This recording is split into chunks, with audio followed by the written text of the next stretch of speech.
In this video, we have the Rlaarlo AK-917 on the workbench. We're going to be throwing these aluminum hubs, both front and rear hubs, at it. Always a good idea if you're really concerned about your vehicles running straight and smooth.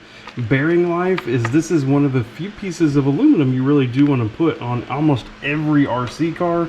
So Rlaarlo has these parts. This is R10142 and they have R10144 front and rear. So we're going to get the old ones off, get these new ones on. I'm going to show you how to do it.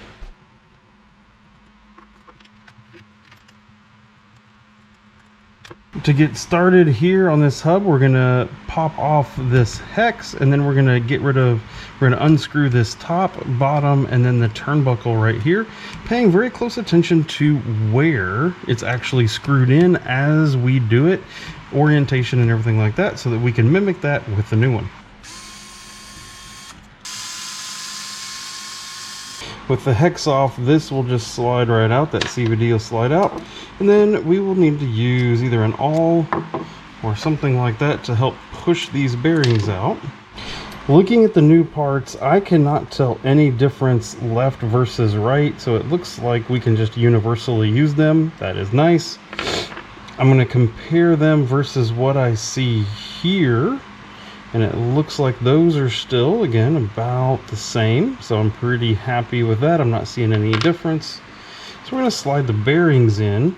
So we actually have a little bit of a fail here from Rlaarlo. They provided new screws, which is what you would think that they would need to do for this build, because the factory screws are a coarse thread countersunk screw. And that is what's required to go into the upper and lower hubs here on the plastic hubs. But you tend to use that coarse thread screw into aluminum. That's not very typical. So when I first saw these machine thread screws, I was like, well, that's clearly the ones that they want us to use. Except they're the wrong size and they don't actually thread in. They're as too small of a diameter. So you're going to need to find some 2mm countersunk screws that are long enough to go through there and go into your hub in order to have the appropriate threads in your hub. It is not included in the kit. With those few screws that I found in my spare parts bin, we now have the ability to get this corner all back together, and assembly is just the opposite of where we took it apart.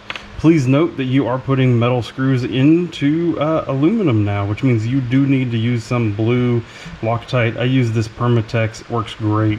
So please do use that, otherwise you will be finding this hub quickly losing you as it starts to unthread, just based on vibrations and then the turning. So I'm going to turn my attention now to the rears, and we're going to see if we have a similar situation on the rears where we need to find some screws, but we have a pin through the bottom, screw at the top, and then otherwise it should be very similar.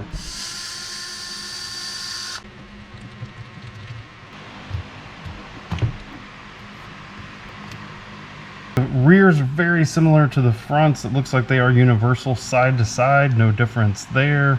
I am seeing the same as with the front, that the provided hardware does not screw in up here. So again, you need to find your own screw in order to go back into the upper hub through that upper control arm, as that one is still meant as coarse thread and meant for this plastic.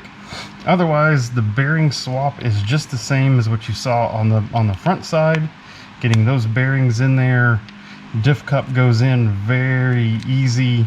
Just like on the front, there was that little washer. You need to make sure you get that little washer in there. That helps take out play before you get your pin in, and then that hex back on there. So nice, stronger, definitely better part there for the rear, just like we had for the front. Just need to find that screw. And there we go, both front and rear done and looking just absolutely awesome in there. Should be a nice little upgrade, strength add for this Rlaarlo Speedrun Basher on-road vehicle. So happy to do that. Got to jump over and do the other side.